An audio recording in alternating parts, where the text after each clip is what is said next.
Assalamualaikum warahmatullahi wabarakatuh.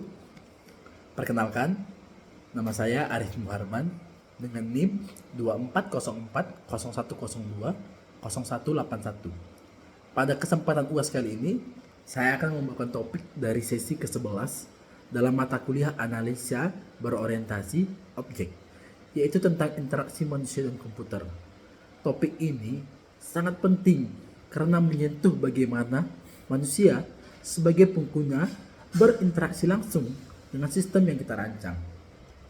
Penjelasan konsep utama yaitu interaksi manusia dan komputer atau biasanya disebut dengan singkatan IMK merupakan bidang studi yang mempelajari bagaimana manusia berinteraksi dengan sistem komputer dan bagaimana antarmuka tersebut dapat dirancang agar lebih mudah, nyaman, dan efisien yang digunakan.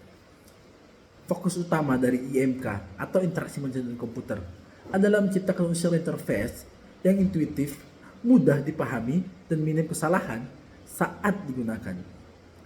Biasanya kita itu ada 3 komponen utama dalam interaksi manusia dan komputer, yaitu komponen yang pertama, manusia, dengan keterbatasan dan kemampuannya seperti persepsi visual, daya ingat, dan ataupun serta kebiasaan, itu maka digunakan dengan kita butuh IMK. Baru yang kedua itu ada komputer sebagai sistem yang merespon input dan memberikan output.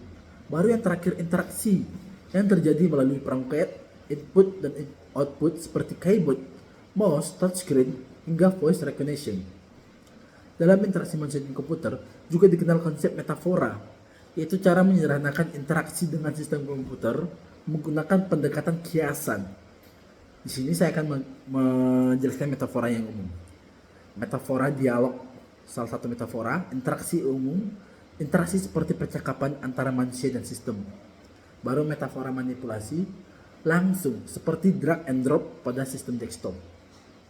Jenis gaya interaksi dalam interaksi manusia dan komputer meliputi Command Line Interface atau CLI, Menu Based Interaction, Graphical User Interface atau GUI, bahkan touchscreen atau gesture interface.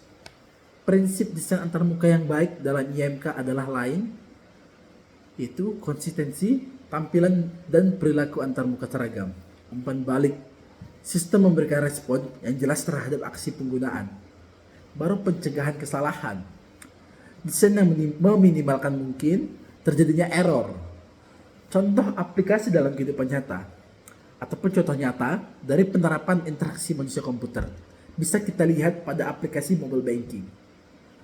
Desain aplikasi tersebut harus memperhatikan navigasi yang mudah, keamanan interaksi ataupun keamanan transaksi, informasi saldo yang mudah dipahami, serta tombol-tombol yang responsif dan familiar. Jika interaksinya tidak dirancang dengan baik, pengguna bisa saja menjadi salah transfer atau kehilangan kepercayaan terhadap sistem yang diberikan. Adapun contoh lain adalah mesin ATM ataupun kios tiket mandiri, di mana pengguna harus dapat memahami cara penggunaan hanya dengan melihat antarmuka yang disediakan. Penerapan lain seperti sistem pemesanan online, biasanya itu makanan online, antarmuka, pemutar musik, bahkan aplikasi pembelajaran daring, semuanya mengandalkan prinsip interaksi manusia dan komputer. Agar pengalaman pengguna menjadi nyaman dan efisien, maka saya di sini akan memberikan refleksi dan opini pribadi. Menurut saya, interaksi manusia dan komputer adalah elemen yang sangat penting dalam pengembangan sistem berbasis objek.